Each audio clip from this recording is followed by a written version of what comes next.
Another top quality fight this weekend is Gervonta Davis versus Leo Santa Cruz. Another fight that I'm very much looking forward to.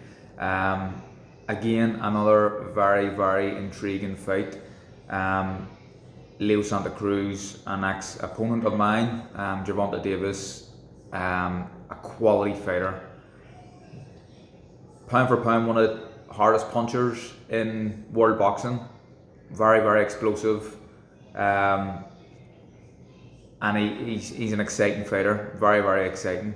I think that Gervonta Davis, I know that he's a big favourite in the fight. The bookies will have him a strong favourite, and I think it's deservedly so. I think that he is the favourite and he should be. If you'd asked me who was going to win the fight 6 weeks ago, I would have said Gervonta Davis without a shadow of a doubt. I still fancy him to win the fight, but I think that Leo has a chance.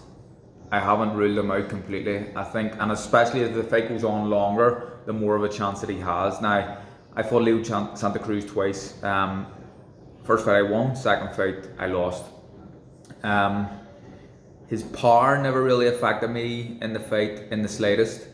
But his work rate was so hard to deal with in both fights. The second fight though, he completely outthought me. He outfought me as well. I never thought that was the type of fighter that he was. I imagined seeing and knowing what happened in the first fight that he was just going to come even harder again, but he didn't. He kept everything long. He punched long, and that's what he has to do if he's going to win against Gervonta Davis. And Gervonta Davis likes things his own way. He likes to set his own pace. I think what Leo will have to do is make him fight at the pace that he wants to fight at, make Gervonta Davis feel uncomfortable, take him out of that comfort zone where he just stalks and walks around and has nice head movement. He needs to force the pace, but in saying that, when you're going to force the pace against a puncher like Gervonta Davis, you could be playing into his hands.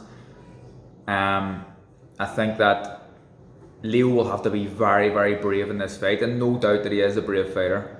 I think he will have to be extremely brave. He will have to. He knows he's going to get hit hard, and I think the longer the fight goes on, the more of a chance that he has. I saw Leo against Miguel Flores in his last fight. I wasn't that impressed, if I'm being honest. He fought Flores for a made-up super featherweight title. Flores was another featherweight, just like Leo, moving up to super featherweight, and they fought for I don't know, was it a regular title? Whatever title it was, it's not that important. But he just didn't impress me that night. Maybe it was the level of opposition. Maybe the fight was so comfortable. There's numerous reasons why that might have been the case. But he will need to be so much better against Gervonta Davis. I think Gervonta Davis is still my pick. I still think that he wins the fight. But don't rule Leo Santa Cruz out. I think the longer the fight goes on, the more chance he has. Again, like I said, he will have to force the pace. He will have to make Gervonta Davis fight at an uncomfortable pace. I think also that this thing of world titles, so there's world titles, super featherweight world titles and lightweight world titles on the line. It's bullshit.